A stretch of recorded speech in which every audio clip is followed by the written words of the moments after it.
लगड़बग्गे एक बार फिर इकट्ठे हो गए। 90 की दिहाई में बच्चों के बचपन में पसंदीदा तरीन कार्टून लायन किंग वाले होते थे, जिसमें सिम्बा के शेर बाप मुफासा को हराने के लिए जंगल के तमाम लगड़बग्गे मुफासा के गद्दार भाई की क़यादत में इकट्ठे हो जाते हैं। इन लगड़बग्गों की एक खसूसियत या जलालत ये भी होती है कि ये खुद शिकार नहीं करते, बल्कि किसी के शिकार करदा जानवर को चुराने की कोशिश करते हैं। कहानी में गद्दार भाई लगड़बग्गों से मिलकर मुफासा को हरा तो लेता है, मगर उसे अपना जाली इक़्तिदार कायम रखने के लिए इन लगड़बग्गों को खुला हाथ देना पड़ता है, जो आहिस्ता आहिस्ता पूरा जंगल तबाह कर देते हैं। यही हाल इस वक्त हमारे मुल्क का हो चुका है। हमारे शेर लीडर को हराया तो नहीं जा सकता, मगर उसको कैद रखा जा रहा है और उसके खौफ में मुल्क जरदारी और शरीफ नामी लगड़बग्गों के हवाले किया जा रहा है, जिन्होंने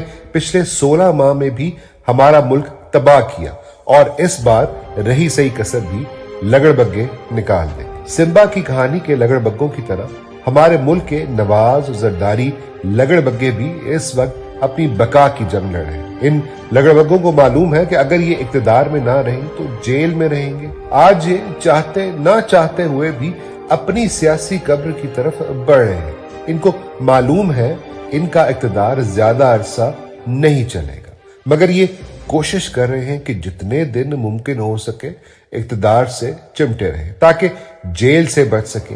इन लगड़बग्गों ने अपने 40-50 साला सियासी करियर में इतना हराम का माल इकट्ठा कर लिया हुआ है कि उसको बचाने के लिए भी इन्हें इक़्तिदार हर सूरत चाहिए। मगर ये लगड़बग्गे अनजान हैं कि इस कौम का मुफासा जल्द रिहा होकर वापस आएगा और इंशाअल्लाह इन लगड़बग्गों को हमेशा हमेशा के लिए अपने जंगल यानी अपने पाकिस्तान से पाक कर देगा। तब तक ये लगड़बग्गे और इन लगड़बग्गों को कौम पर मुसल्लत करने वाले जितने मर्जी तहात कर ले, कौम के खजाने और कौमी मैंडेट पे डाके का हिसाब कौम का मुफासा वापस आकर हर सूरत लेगा इंशाअल्लाह।